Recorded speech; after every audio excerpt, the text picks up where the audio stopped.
अभी अभी आपने पहली परिस्थिति में देख लिया कि एग्जाम होते हैं और बच्चे पास भी हो जाते हैं। पीछे आवाज आ रही है क्या सभी को? तो जैसा आप सामने बोर्ड पर देख भी रहे होंगे, नंबर बहुत ज्यादा आ रहे हैं। पहले जो पढ़ाई होती थी, जैसे हमारे श्रीमान प्रधानाचार्य जी भी बता सकते हैं कि इतने नंबर नहीं आते थे, बहुत कम नंबर 60। अगर किसी की फर्स्ट डिवीजन आ जाती थी तो नाम हो जाता था कि फर्स्ट डिवीजन आई हुई है। अब तो 80% को भी ये कह देते हैं कि नंबर नहीं है कुछ भी। तो एक व्यक्ति जिसने पुराने समय में पढ़ाई करी, उसने कुछ लिखा है कि कैसे कैसे उसने पढ़ाई करी, कैसे उसके नंबर आए, कैसा दृश्य था, उसके बारे में कुछ पंक्तियां मैं पढ़ रहा हूं कि आजकल के बच्चे भी गजब ढा रहे हैं, आजकल के बच्चे भी गजब ढा रहे हैं, परीक्षा में पता नहीं कहां से नंबर ला रहे हैं।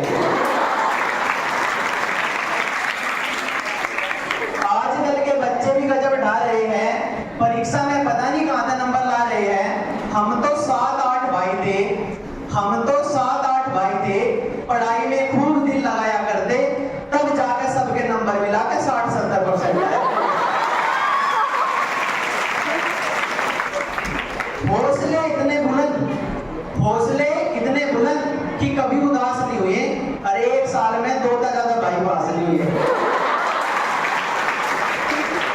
घर वालों ने जो पुस्तक एक बार दिला दी, पूरी की पूरी जिंदगी वही चला दी।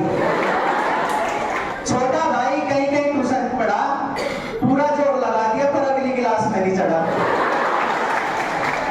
फिर एक दिन उसका नाम ही कटवाना पड़ा। दरअसल बात यह थी कि उसका एडमिशन जबरदस्ती करवाया था, पहली क्लास में एडमिशन करवा के 5 साल बाद पहली में सही कटवाना पड़ा। इससे आगे व्यक्ति लिखता है कि मेरे तो 12वीं में अकेले के 43% नंबर आए थे। व्यक्ति लिखता है कि मेरे तो अकेले के 12वीं में 43% नंबर आए थे, घर वाले तो क्या रिश्तेदार भी फुल्ले नहीं समाये थे। रिजल्ट देखकर जब घर लौटा तो बड़ी अद्भुत घड़ी थी, बड़ी बुआ आरती का थाल ले खड़ी थी। कहने लगी कि बच्चे ने इतिहास रच दिया, इसी खुशी में सुबेरे की सभा बनी, सांझ का भंडारा रख दिया।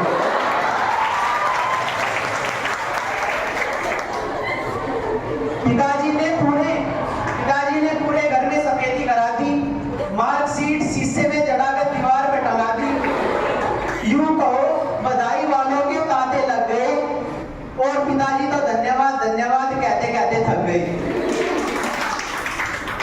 दादी माँ ने तो ये भी कह दिया, दादी माँ ने तो यहाँ तक कह दिया कि जब तक इसकी पढ़ाई चलेगी तब तक घर में देसी घी की जोत जलेगी। बात अलग है, मेरी पढ़ाई बीच में छुड़ानी पड़ी, 6 महीने से पहले ही जोत बुझानी पड़ी। बड़े भाई ने तो तब अचंभा खाया जब बड़े बड़े अखबारों में मेरा नाम ना आया। सब कुछ रह गया धरा का धरा, दाखिला फिर भी प्राइवेट में लेना पड़ा। हमारे समय के बच्चे पढ़ाई से बिल्कुल नहीं घबराते थे, 1 वर्ष की पढ़ाई में कई वर्ष लगाते थे, कुछ के तो रिश्ते भी स्कूल में आया करते थे। क्लास की कुछ ऐसी हालत थी कि बच्चे उसी क्लास में रह जाते और मास्टर रिटायर हो जाते। जो बच्चा जिस कक्षा में जितने वर्ष लगाता था वही उस कक्षा का मॉनिटर बनाया जाता था। आज वो सारे बच्चे इस देश के नेता बन गए। और कविता की अंतिम लाइन जो है वो पूरी कविता का निचोड़ है कि आजकल के बच्चे ना जाने किस अभाव में रहते हैं, हर वक्त एक तनाव में रहते हैं। बच्चों का बचपन बस्ते के वजन तले दब गया और माता पिता का प्यार एक मोबाइल की भेंट चढ़ गया।